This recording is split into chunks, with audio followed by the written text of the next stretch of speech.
Lección 8. Verbos ser y estar. Let's begin with a couple expressions that we have used so far. We have, for example, ¿Cómo estás? And estoy bien. And we have also used El café está caliente. The coffee is hot. We have the verbs estás, estoy, está. These verbs are variations of the original form estar. Estar means to be. So that's why we can say ¿Cómo estás? Meaning how are you? And estoy bien, I am well. Both variations of the verb to be. We have also used before expressions like ¿De dónde eres? Soy de Argentina. Asking where are you from? And I am from Argentina. Using the verb to be. We have also covered expressions like Mi casa es pequeña. My house is small. These verbs are a variation of the verb ser. Ser also means to be. So we can say that in Spanish the verb to be can be two different verbs depending on the situation. It can be ser or estar. And we're going to use ser to describe intrinsic attributes. Attributes that are essential or natural to a person or thing and are not likely to change in the future. And we're going to use estar to describe more temporary attributes. This is the main difference between these two verbs, but there are other situations that we will be covering in this lesson. So let's begin with these two cases. First, we have ser that describes intrinsic attributes. This can be the origins, personal traits, and many other aspects. Estar is used for temporary attributes. This can be state of being, physical state, and many other aspects. Let's see some examples. ¿De dónde eres? Where are you from? We're asking the origins of a person. This verb, eres, is actually a variation or conjugation of the verb ser. We also have the expression Soy de Estados Unidos. I am from the United States. Again, we're describing the origins of a person. And soy, meaning I am, is actually a conjugation of the verb ser. ¿Cómo estás? How are you? We're asking about the state of being right now, a temporary attribute or state. So estás is a variation of the verb estar. Estoy cansado. I am tired. Estoy is a variation of the verb estar that describes the temporary state, like being tired. Let's try an exercise. Please sort out the following adjectives. We have amable, meaning kind. Is this a state of being or a personal trait, an intrinsic attribute of a person? This is an intrinsic attribute of a person. Then we have cansado. Just like we used it before, it describes a state of being or a temporary attribute. Ocupado. Ocupado, meaning busy, describes a temporary attribute. You can be busy sometimes, but that's not an intrinsic attribute of a person. Pequeño. Pequeño, meaning short, describes a personal trait, and it is an intrinsic attribute of a person. Enfermo. Enfermo describes a physical state. Mujer. Mujer, meaning woman, is an intrinsic attribute of a person. So now that we know how to use these two cases, let's see how to conjugate each of these verbs to start using them. First, let's begin with ser. In the present tense, ser is conjugated like this. Please repeat. Yo soy.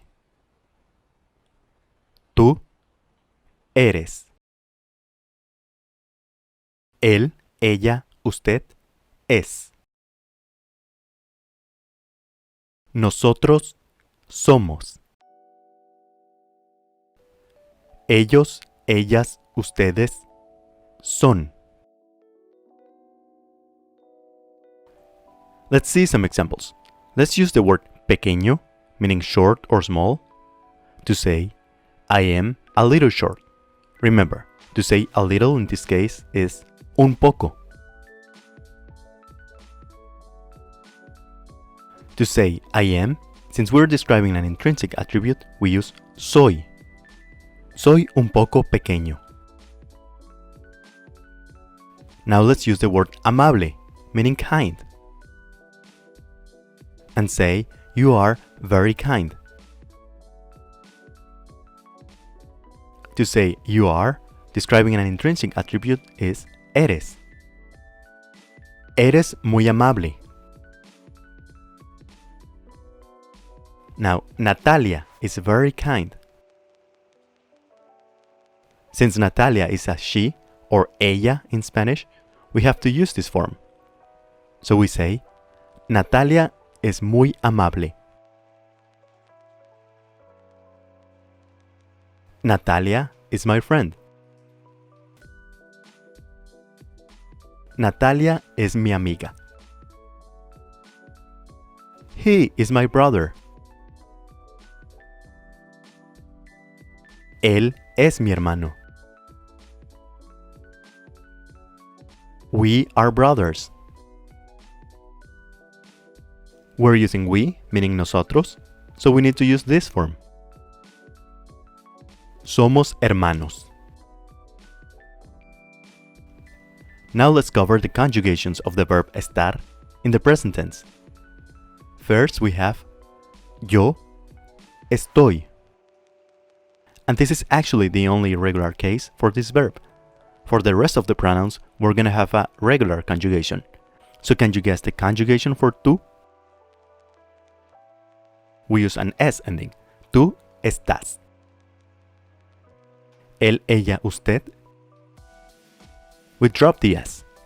Está. Nosotros estamos. And the N ending for ellos, ellas, ustedes, están. Let's use this word, cansado. I am a little tired. I am, describing a temporary state, is estoy. Estoy un poco cansado.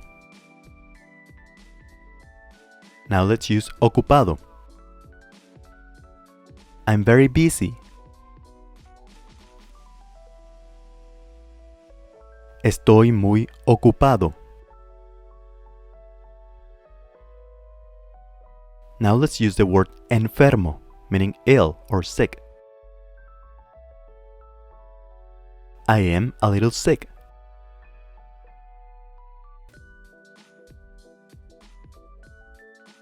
Estoy un poco enfermo. Carlos is tired. Since Carlos is a he or él in Spanish, we have to use this form. Carlos está cansado. How are you?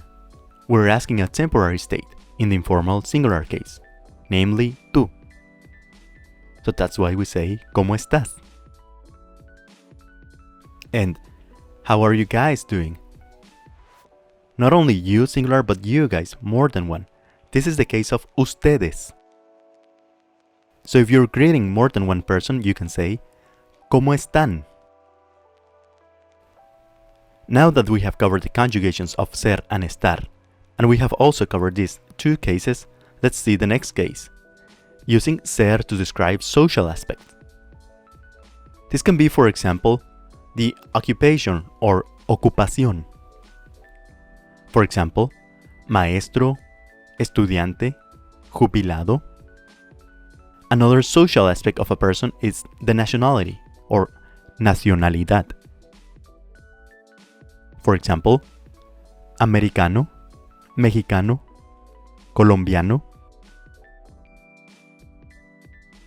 Religión or religion. católico, musulmán, hindú. Orientación sexual or sexual orientation. Homosexual, heterosexual. Estado civil or civil status. Soltero, casado, divorciado. And estilos or styles. Punk, gótico, hipster. This is probably a lot of new vocabulary for this level, that's why we're only going to focus in these three aspects: ocupación, nacionalidad, and estado civil. So how do you use the verb ser to say, I am a student? Soy estudiante. If you said something like, soy un estudiante, you need to note that in Spanish we don't need that word un. We just basically say, I am student. The same here. I am a Spanish teacher. We're just gonna say, I am teacher of Spanish. Soy maestro de español. I am Mexican. Soy mexicano. I am German. Do you remember the word for German language? It is the same word used to describe the German nationality. Alemán. Soy alemán. I am single. Single is soltero. Soy soltero. Now we're going to review the conjugations of the verb ser to practice with more examples. We have yo soy, tú eres, él, ella, usted es, nosotros somos, ellos, ellas, ustedes son. Let's use the word programador to say programmer or software developer and say, I am a programmer. Since we're describing a job or occupation, we're gonna use soy. Soy programador. Natalia is a student.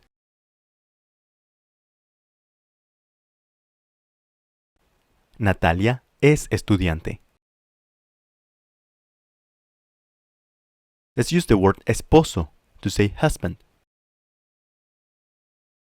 My husband is Mexican.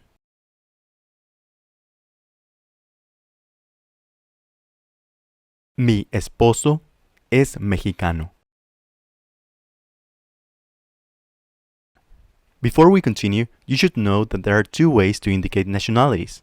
First, we have the option with soy de and then the name of the country, or país in Spanish. The other option is using soy plus the adjective. For example, soy de México, Mexico being the name of the country. Or using the adjective form, soy mexicano.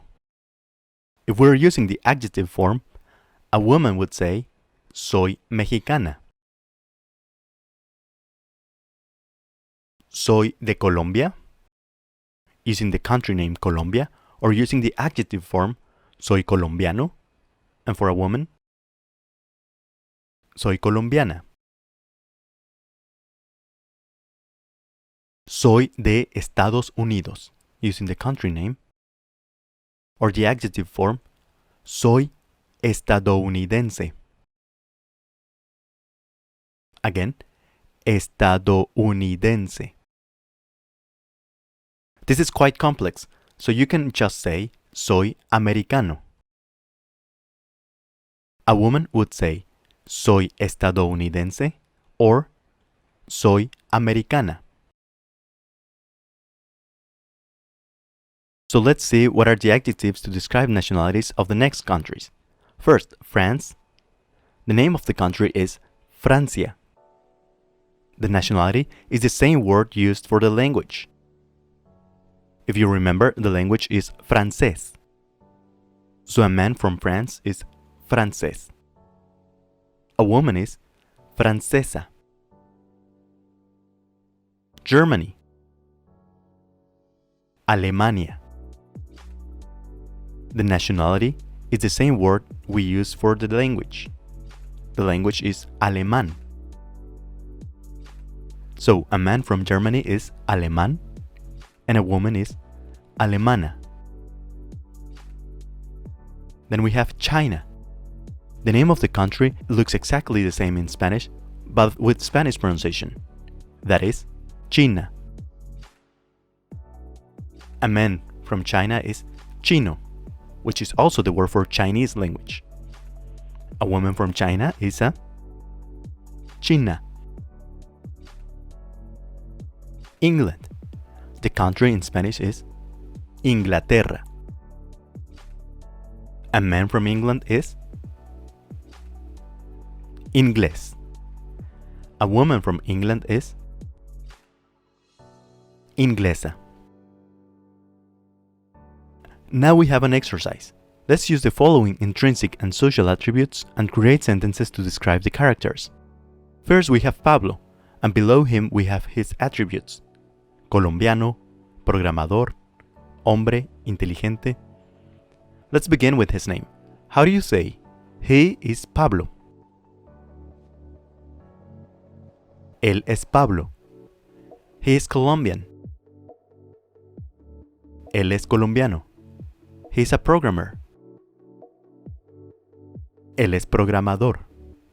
He is a man. Él es hombre. Notice that the H is completely silent. It's not hombre, it's hombre. He is smart or intelligent. Él es inteligente. And now we have Marcela. Let's begin with her name. How do you say she is Marcela? Ella es Marcela. She is Mexican. Ella es mexicana. She is a woman. Ella es mujer. She's a student. Ella es estudiante.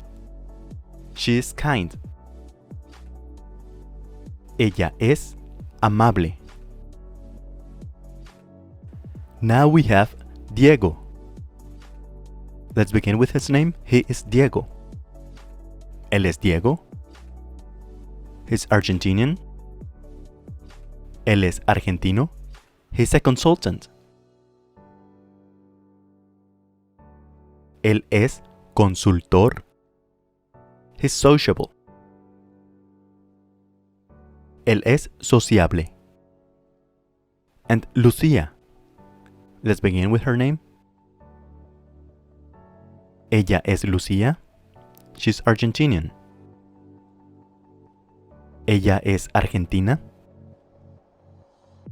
She's a programmer. Ella es programadora.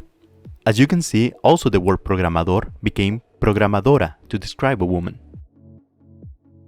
And she's smart, intelligent. Ella es inteligente. So far, we have covered these cases. Now let's work with the next case of estar.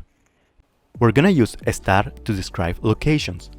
Whether they're permanent or temporary, we're always gonna use estar. Let's quickly review the conjugations of estar. We have yo estoy, tú estás, él, ella, usted está, nosotros estamos, ellos, ellas, ustedes están. Let's use the word cerca to say near or close. Again, that's cerca. My job is near my house.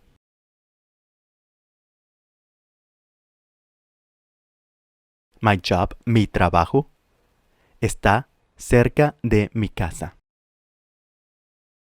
With the word cerca, we need to use the preposition de, meaning close, off, or to my house. Where are you? We want to ask about your location. Do you remember the question word for where? That's not de dónde, that's just ¿Dónde? ¿Dónde estás? If you thought about using de dónde, we use de dónde when we ask where are you from. The word de at the beginning means from. In this case, we don't need from. Now let's use the expression el baño. How do you ask, where is the restroom?